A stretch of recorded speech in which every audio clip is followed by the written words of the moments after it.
La marine chinoise était autrefois complètement ignorée sur la scène internationale. Plus maintenant. En un clin d'œil, elle s'est transformée, passant d'une simple garde côtière à un terrifiant titan de haute mer. À l'heure actuelle, elle défie activement les plus grandes superpuissances avec une flotte massive de destroyers mortels, de sous-marins d'attaque silencieux et de porte-avions géants. C'est la montée en puissance militaire la plus rapide de l'histoire moderne. Mais parmi tous ces navires de haute technologie, quels sont ceux qui changent vraiment la donne ? Aujourd'hui, nous allons le découvrir en explorant le top 10 des navires de guerre les plus puissants de la marine, de l'armée populaire, de libération. Nous commençons notre compte à rebours au numéro 10 avec un navire qui a véritablement changé la donne pour la Chine. Repensez à l'année 1990, lorsque leur marine pouvait à peine s'éloigner des côtes. C'est alors qu'est apparu le destroyer Type 052. Ce fut un énorme signal d'alarme pour le reste du monde. Ce navire a prouvé à tous que la Chine voulait une véritable marine de haute mer. Il a un déplacement d'environ 4800 tonnes. Ce n'est pas petit du tout. Il s'étire sur 144 mètres de la proue à la poupe. Pouvez-vous seulement imaginer la puissance nécessaire pour déplacer un tel monstre d'acier ? Il utilise des turbines à gaz avancées pour atteindre des vitesses de 56 km/h. Il a apporté à la flotte des missiles anti-aériens modernes et des armes de frappe de surface. C'était la 1. Fois qu'il construisait quelque chose qui ressemblait à un navire de guerre occidental moderne, il a l'air profilé et prêt à l'action. Mais ce n'était que le tout début d'un boom de construction massif. Ce navire a servi de plateforme d'essai pour toute la technologie de folie que nous voyons sur les mers modernes aujourd'hui. Au fait, si vous regardez depuis votre téléphone, n'oubliez pas de laisser des points de hype à la vidéo. Cela nous aide vraiment à créer du nouveau contenu chaque jour. Nous adorons faire ces vidéos pour vous les gars. Le Type 052 a montré à tout le monde que la Chine en avait fini de jouer la défense près de chez elle. Il embarque des canons automatisés de 100 mm et de lourdes torpilles anti-sous-marines. Il peut suivre plusieurs cibles exactement en même temps. C'était à des années-lumière de leurs anciens navires.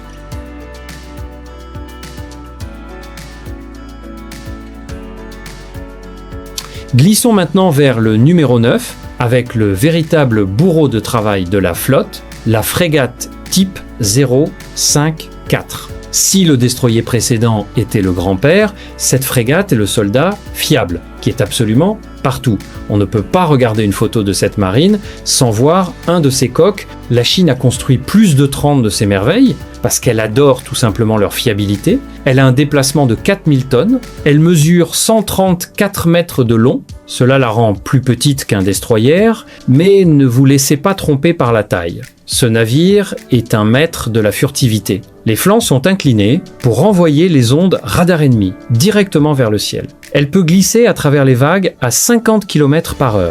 Elle transporte 32 cellules de lancement verticales qui peuvent tirer des missiles de défense aérienne ou des roquettes anti-sous-marines. Imaginez-vous assis dans une salle de commandement sombre, en train de regarder un écran radar pendant que ce navire opère sa magie. Il est conçu pour protéger les plus grands navires des dangers cachés. Il dispose d'un hangar à l'arrière pour un hélicoptère moyen afin de traquer les sous-marins ennemis. Ce navire est le bouclier ultime. Il s'occupe des patrouilles quotidiennes, ennuyeuses, pour que les grands navires de plusieurs milliards de dollars puissent économiser leurs forces pour les opérations majeures. Ils envoient même ces frégates jusqu'en Afrique pour lutter contre les pirates. Cela vous montre à quel point les dirigeants font confiance à cette plateforme. Elle est bon marché à construire, facile à entretenir et a du répondant pour sa taille.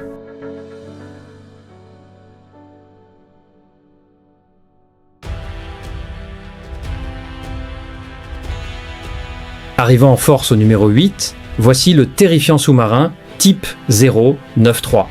C'est là que les choses deviennent sérieusement high-tech et sournoises. Il s'agit d'un sous-marin d'attaque à propulsion nucléaire. Cela signifie qu'il n'a pas besoin de remonter pour respirer pendant des mois d'affilée. Il n'a besoin de faire surface que lorsque l'équipage manque de nourriture. Il a un déplacement massif de 7000 tonnes lorsqu'il est complètement immergé sous les vagues. Il mesure 110 mètres de long. Ce requin d'acier peut plonger à des profondeurs de plus de 300 mètres. Pensez à la pression de l'eau de dingue qui s'exerce sur cette coque en ce moment même. Il peut atteindre des vitesses de 55 km/h sous l'eau. Sa mission principale est de traquer les porte-avions et les navires de surface ennemis sans jamais être repéré. Il est armé de 6 tubes lance-torpilles qui peuvent lancer des torpilles lourdes et de redoutables missiles de croisière anti-navires. Les versions les plus récentes disposent de tubes de lancement verticaux spéciaux cachés juste derrière le massif. Cela leur permet de faire pleuvoir des missiles sur des cibles terrestres situées à des milliers de kilomètres. Si vous aimez en apprendre plus sur ces machines sous-marines secrètes, assurez-vous de cliquer sur le bouton d'abonnement dès maintenant. Nous publions d'incroyables analyses militaires chaque jour, de sorte que vous ne manquerez jamais rien de l'action. Rejoindre l'équipe nous aide à vous proposer les meilleures images. Le sous-marin type 093 est un pas de géant pour leur capacité de guerre sous-marine.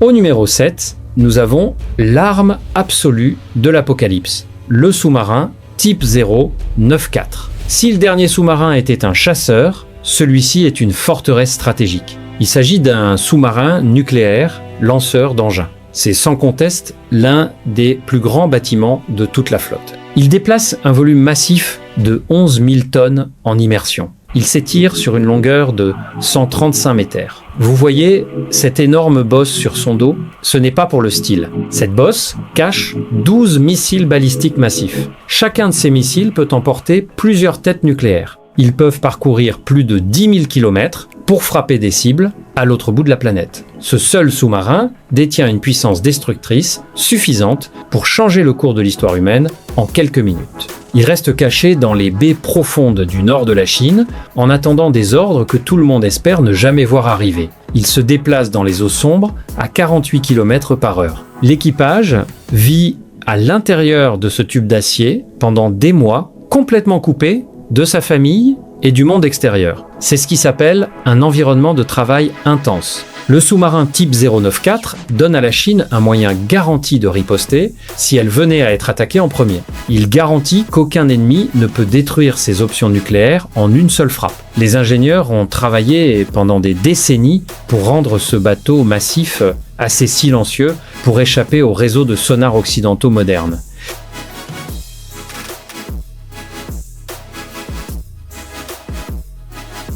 On monte au numéro 6 avec le massif navire d'assaut amphibie type 075.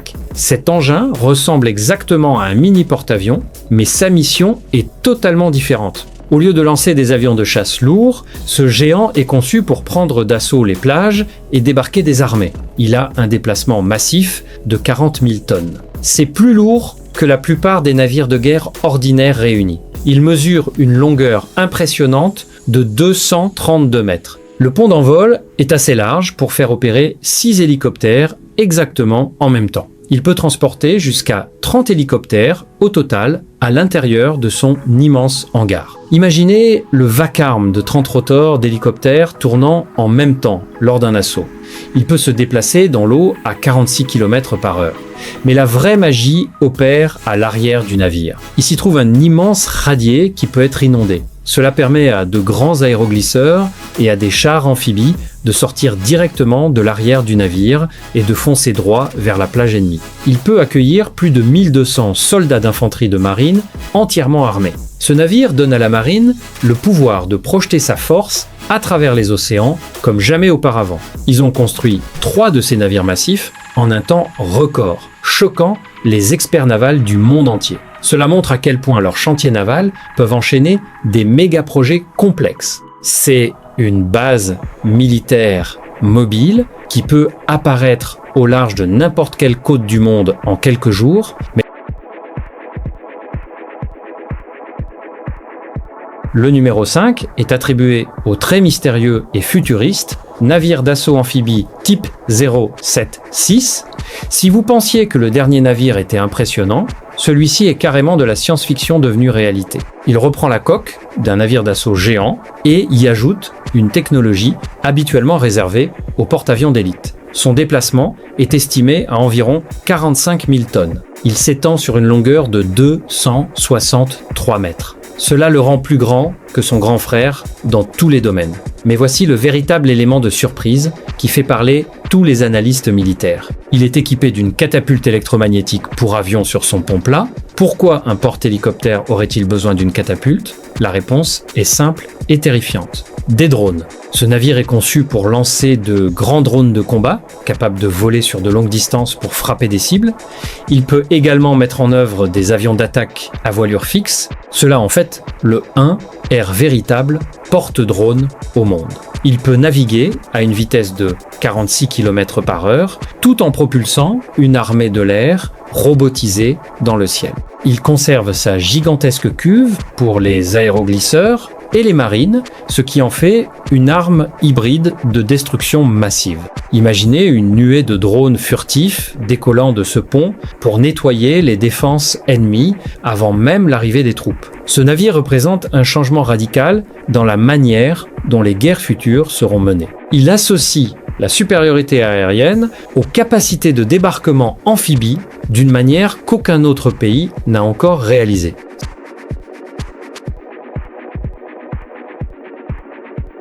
Le numéro 4 est attribué au roi absolu des combattants de surface, le destroyer type 055. Bien qu'on l'appelle un destroyer, l'armée américaine le classe dans la catégorie des croiseurs parce qu'il est tout simplement gigantesque. Il déplace un volume stupéfiant de 13 000 tonnes. Il s'étire sur 180 mètres de long. Ce navire est largement considéré par les experts comme le bâtiment de guerre de surface le plus avancé et le plus performant au monde aujourd'hui.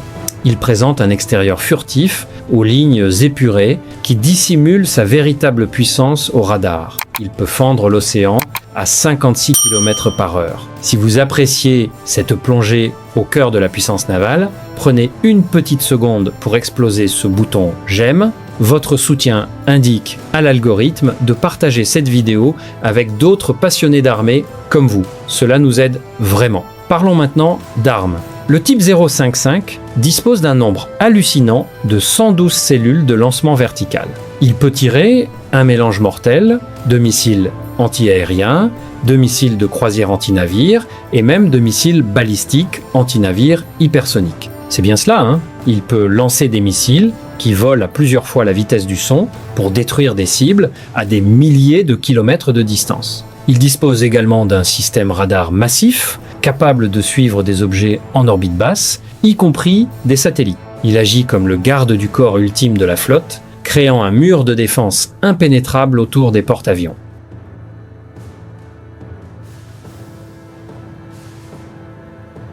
Le célèbre porte-avions type 001 Liaoning navigue vers le numéro 3. Ce navire a une histoire d'origine qui ressemble à un film d'espionnage hollywoodien. Il a commencé sa vie dans un chantier naval soviétique, mais a été laissé inachevé lors de l'effondrement de l'Union soviétique. Un homme d'affaires chinois a acheté la coque vide à l'Ukraine en prétendant vouloir la transformer en casino flottant. Au lieu de cela, ils l'ont remorqué à travers le monde, l'ont truffé de technologies avancées et en ont fait leur tout-un air porte-avions opérationnel. Il a un déplacement de 60 000 tonnes, il mesure pas moins de 305 mètres de la proue à la poupe, il utilise un grand tremplin à l'avant pour aider les avions de chasse à décoller face au vent, il peut atteindre des vitesses de 59 km/h. Il transporte environ 24 avions de chasse Shenyang Gingins ainsi qu'une flotte d'hélicoptères. Ce navire a tout changé pour la marine, il leur a permis d'apprendre enfin à exploiter une aviation embarquée complexe. Faire décoller et atterrir des avions de chasse rapides sur un pont mobile au milieu d'un océan démonté est l'une des choses les plus difficiles qu'une armée puisse faire. Le type 001 Liaoning a été le navire, école ultime pour des milliers de marins et de pilotes. Il a prouvé qu'il pouvait maîtriser la logistique complexe des frappes de porte-avions. Il a passé des années à mener des exercices et à montrer son pavillon dans toute l'Asie. Le fier porte-avions type 002 Shandong s'empare de la place numéro 2. Ce navire ressemble beaucoup au porte-avions précédent, mais c'est en réalité une bête complètement différente sous le capot. C'est le Toutain. Air porte-avions entièrement construit en Chine par des chantiers navals nationaux. Ce fut une étape majeure pour leur puissance industrielle. Il a un déplacement d'environ 66 000 tonnes. Il mesure 315 mètres de long. Les ingénieurs ont pris tout ce qu'ils avaient appris de l'ancien modèle soviétique et l'ont amélioré de toutes les manières possibles. Ils ont redessiné la structure de l'îlot pour la rendre plus petite, ce qui a libéré un espace précieux sur le pont d'envol. Ils ont également modifié l'angle du tremplin pour permettre aux avions de chasse de décoller avec plus de carburant et d'armes lourdes. Il peut atteindre des vitesses de 57 km/h. Il peut transporter jusqu'à 36 avions de chasse à l'intérieur de son pont-hangar agrandi et sur le pont. Imaginez le balai logistique nécessaire pour ravitailler, armer et déplacer 36 avions mortels sur une île d'acier bondé. Ce navire a prouvé au monde que la Chine pouvait produire en masse des navires capitaux sans aucune aide extérieure. Il a transformé leur marine en une véritable force multiporte-avions, capable de projeter une puissance sérieuse loin de ses côtes. Il dirige régulièrement de massifs groupes aéronavals dans les eaux profondes, entourés par les destroyers et les sous-marins perfectionnés dont nous avons parlé plus tôt. C'est un symbole de fierté nationale et de puissance industrielle. Enfin, à la glorieuse place numéro 1, nous trouvons le joyau incontesté de la couronne de la flotte, le porte-avions type 003 Fujian. Il s'agit d'un véritable super porte-avions qui fait entrer la Chine dans un club d'élite qui ne comptait auparavant qu'un seul membre. C'est une véritable montagne d'ingénierie. Il a un déplacement massif de plus de 80 000 tonnes. Il s'étire sur une longueur incroyable de 306 mètres sur l'eau. Contrairement aux deux porte-avions précédents, ce monstre abandonne complètement le tremplin à l'ancienne. À la place, il dispose de 3 catapultes électromagnétiques de pointe. C'est exactement la même technologie ultra avancée que celle utilisée sur les tout derniers super porte-avions américains. Ces catapultes peuvent lancer des avions plus lourds, avec plus d'armes et plus de carburant, y compris de lourds avions de guet aérien et des chasseurs furtifs. Il peut facilement mettre en œuvre une escadre aérienne massive de plus de 60 appareils. Il fend les vagues à des vitesses supérieures à 56 km/h. Ce navire représente le sommet absolu de la technologie navale moderne. Il leur donne la capacité de rivaliser avec n'importe quelle force navale de la planète en termes de puissance aérienne pure. Et voilà les amis, c'était les 10 meilleurs navires de guerre de la marine, de l'armée populaire de libération. Laquelle de ces machines vous a le plus impressionné? Dites-le nous dans les commentaires ci-dessous. Et n'oubliez pas d'aimer et de vous abonner si vous voulez voir beaucoup d'autres classements de ce genre.